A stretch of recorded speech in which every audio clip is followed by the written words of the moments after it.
Hi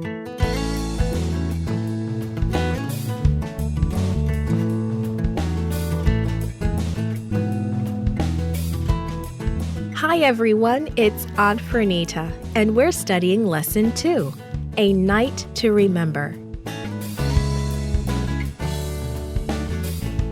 Our message is celebrations help us remember what God has done for us. The memory verse for this week is from Psalm 77, verse 11. It says, "I will remember the deeds of the Lord." Birthdays are usually fun celebrations. How do you celebrate your birthday? Are there any special days that you celebrate in your town or country? Perhaps you have a national day where you celebrate some big event in your country's history. These celebrations help us remember important things. Moses turned his back on Pharaoh's palace and began the walk back to Goshen, the part of Egypt where the Israelites lived. Pharaoh's voice still thundered in Moses' ears. "Get out of my sight!" Pharaoh had bellowed.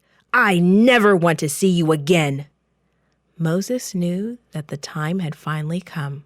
He pulled his robes a little higher and walked a little faster. He thought about all that had happened since the time God had first appeared to him. He had performed miracles in Pharaoh's court and asked Pharaoh to let the Israelites go free. Pharaoh had not been impressed. All Pharaoh could think about was what would happen if Egypt lost all of its slave labor. There had been 9 plagues: the Nile River turning to blood, the frogs, the gnats, the flies, and all the rest. Pharaoh had come close to letting the Israelites go a time or two, but in the end, he always refused. Now, this would be the end. They would be leaving Egypt soon, very soon. Moses quickly called the Israelites together to give them God's latest message.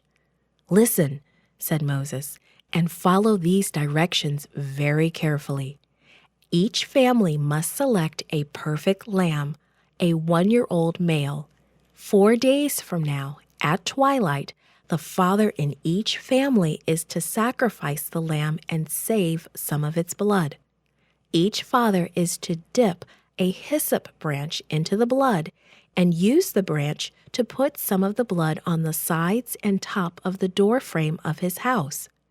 After the blood is on the doorpost, no one, absolutely no one, is to go outside again until morning. It is very, very important that you do this," said Moses. "At midnight, the Lord will pass through the land of Egypt. He will strike dead the firstborn in every house that doesn't have the blood on the doorstop, from Pharaoh's palace to the prisoner in the dungeon. But the Lord will pass over the houses that have blood on the doorpost. Do you understand?" A murmur of understanding rumbled through the crowd. "Then take the lamb into the house and roast it whole," continued Moses.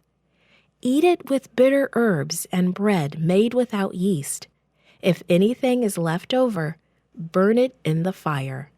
Do not try to save leftovers.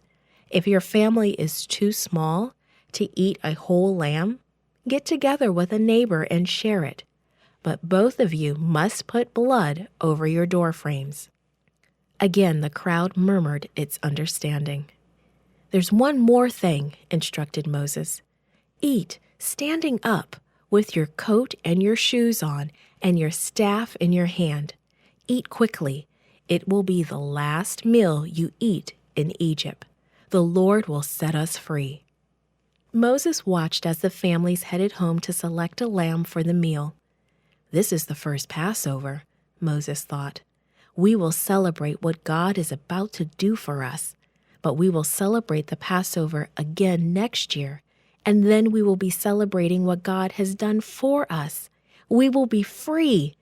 Then that year and every year after that, we will remember God's goodness in leading us out of slavery."